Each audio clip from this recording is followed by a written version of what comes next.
Hi friends, welcome to our channel. நம்ம சேனலை subscribe பண்ணாதவங்க பண்ணிக்கோங்க. வாங்க வீடியோக்குள்ளே போகலாம். சீரியல்களுக்குன்னு பெயர் போன டிவியோட டிஆர்பியை தூக்கு நிறுத்துற சீரியல்கள் எதுன்னு அதுக்கு போட்டியா இருக்கிற விஜய் டிவியோடைய சீரியல் எதுன்னு இந்த வீடியோல பார்க்கலாம். முதல்ல மருமகள் சீரியல்.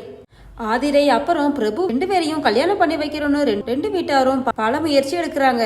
ஆனா இதுல ஏகப்பட்ட பிரச்சனைகள் வருது. இந்த சீரியல் தான் இந்த வாரம் டிஆர்பில 5வது இடத்துல இருக்குது. அடுத்தது 3 முடிச்சு. இந்த சீரியல் ஆரம்பிச்சு 1 மாசம் கூட ஆகல. ஆனா அதுக்குள்ள இது மக்கள் மத்தியில பெரிய அளவு ஃபேமஸ் ஆகி டிஆர்பி ரேட்டிங்லயும் 4வது இடத்த பிடிச்சிருக்குது. இதுல நந்தினி அப்புறம் சூர்யாவும் ரொம்ப யதார்த்தமா நடிச்சிருக்கிறதோட அவங்களோட கெமிஸ்ட்ரியும் ரொம்பவும் நல்லா ஒர்க் அவுட் ஆயிருக்குதுன்னு சொல்லப்படுது. அடுத்ததா சன் டிவிக்கே டஃப் கொடுக்குற மாதிரி விஜய் டிவி கிட்ட இருக்கிற சீரியல் சிறகடிக்க ஆசை.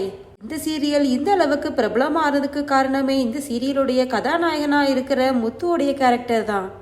முத்து அப்புறம் மீனாவுக்கு இடையில ரிசல்ட் வர வைக்கிறதுக்காக ரோஹிணி சத்யாவுடைய வீடியோவை சோசியல் மீடியால எல்லாம் வெளியிட்டுட்டாங்க. இதனால இவங்களுக்குள்ள பிரச்சனை வந்து விறுவிறுப்பான காட்சிகள் எல்லாம் வரணும் எதிர்பார்க்கப்படுது. அடுத்ததா 2வது இடத்துல இருக்குது சிங்கப்பெண்ணை சீரியல். ஆனந்தியுடைய குடும்ப பிரச்சனையெல்லாம் தீர்க்கிற விதமா மகேஷ் அப்புறம் அன்பு 2 பேருமே போராடிட்டு வராங்க. அடுத்ததா இப்போ டிஆர்பி ரேட்டிங்ல இடத்துல இருக்கிறது கயல் சீரியல் தான். எழிலுக்கும் கயலுக்கும் எப்பதான் கல்யாணம் நடக்கும்னு எதிர்பார்த்துட்டு இருந்த ரசிகர்களுக்கு அந்த தருணம் நெருங்கிடுச்சுன்னு சொல்லப்படுது.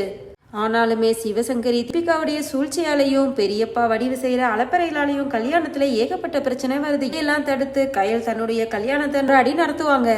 சில வாரங்களாவே கயல் சீரியல் தான் டிஆர்பில இடத்துல இருக்குது. இந்த லிஸ்ட்ல உங்களுடைய ஃபேவரட் சீரியல் எதுன்னு கீழே கமெண்ட் பண்ணுங்க. ஓகே ஃப்ரெண்ட்ஸ், இது மாதிரியான அப்டேட்ஸ்க்கு நம்ம சேனலை சப்ஸ்கிரைப் பண்ணிக்கோங்க. தேங்க்ஸ் ஃபார் வாட்சிங்.